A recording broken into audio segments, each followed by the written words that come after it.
یہ واقعہ ایک ایسے غلیظ منافق یہودی کے بارے میں ہے جس کا نام لبید بن عاصم تھا اور اس کا تعلق بنو زریق قبیلے سے تھا۔ اس خبیث شخص نے اللہ کے محبوب پیغمبر حضرت محمد صلی اللہ علیہ وسلم کو تکلیف پہنچانے کے لیے ایک ناپاک شیطانی سازش کی۔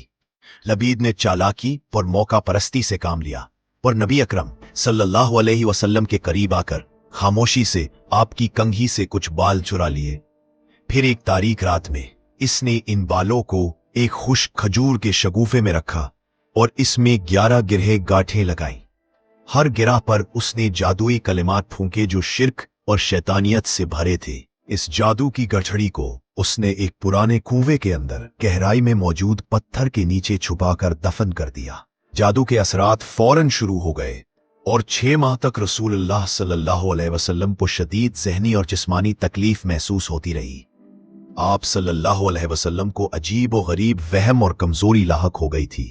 6 ماہ کے اس کرب کے بعد ایک رات آپ صلی اللہ علیہ وسلم نے خواب میں 2 فرشتوں کو دیکھا جنہوں نے آپ کو پوری سازش اور جادو کی گٹھڑی کے مقام کے بارے میں بتایا۔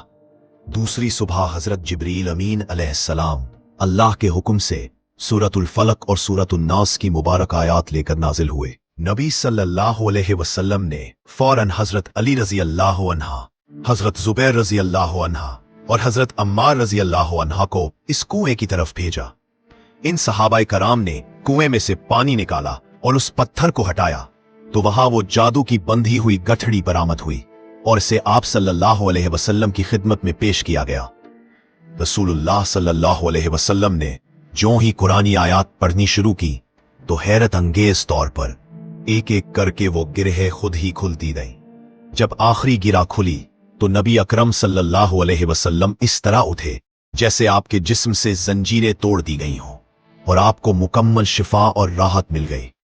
صحابہ کرام رضی اللہ عنہم کو اس خبیث یہودی پر سخت غصہ آیا اور انہوں نے عرض کیا کہ لبید کو قتل کر دیا جائے، مگر نبی رحمت صلی اللہ علیہ وسلم نے صرف مسکرا کر جواب دیا، اللہ نے مجھے شفا دے دی ہے، اب مجھے انتقام کی ضرورت نہیں، میں اسے معاف کرتا ہوں۔ آپ صلی اللہ علیہ وسلم نے انتقام لینے کی بجائے عفو و درگزر کا وہ عظیم نمونہ پیش کیا جو قیامت تک ہر مسلمان کے لیے مثال ہے۔